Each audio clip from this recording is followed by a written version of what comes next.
আর একটা বস্তা নিচ্ছি। এই বস্তাটা ওই বস্তা থেকে কম হবে মনে হচ্ছে, কারণ এখানে গাছটা এত বেশি হয় নাই এবং আগেই শুকিয়ে গেছিলো প্রচুর বৃষ্টি হওয়াতে।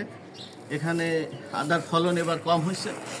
গত 30 বছরের মধ্যে নাকি এবার সর্বোচ্চ বৃষ্টিপাত। কাজে কাজে আপনারা একটু দেখুন কতটুকু আদা আমরা পেলাম। আদা আমরা ভাঙতেছি। এই যে চাকাগুলো আমি সংগ্রহ করে দাড়িপালার উপরে রাখতেছি।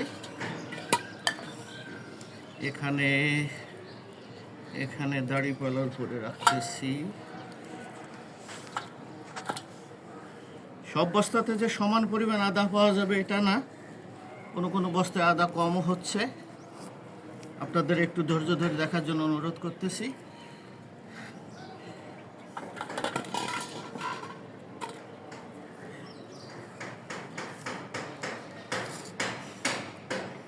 দর্শক মণ্ডলী, আমার মনে হয় আগেরটা থেকে এটাতে একটু আদা কম হবে, সেটাই আমার ধারণা হচ্ছে।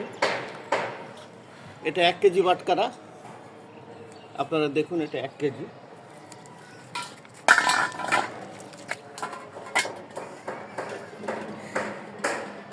এক কেজি হয় নাই, তারপর আমরা একটু কিছু দিয়ে দেখি কতটুকু কম পড়লো।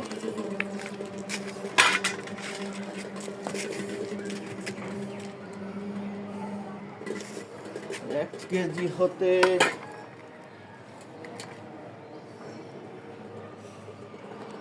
অর্থাৎ এতটুকু কম পড়েছে। আমার মনে হয় 750 বা 800 গ্রাম হয়েছে।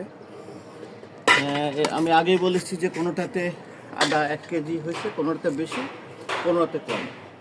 যেটা বস্তাতে মাটির পরিমাণ বেশি সেখানে 1 কেজি, কোনোটাতে 1.5 কেজিও করা সম্ভব যদি আমি বাগানে মাটিতে করতাম। যেহেতু ছাদ বাগানে এর থেকে বেশি হয় নাই, মোটামুটি 1 কেজি বা তার থেকে সামান্য কম হয়েছে। আপনাদের সবাই ধন্যবাদ। এটা বাড়ি 1 আদা। বীজের জন্য যোগাযোগ করবেন নিচে দেওয়া নম্বরে। আসসালামু আলাইকুম।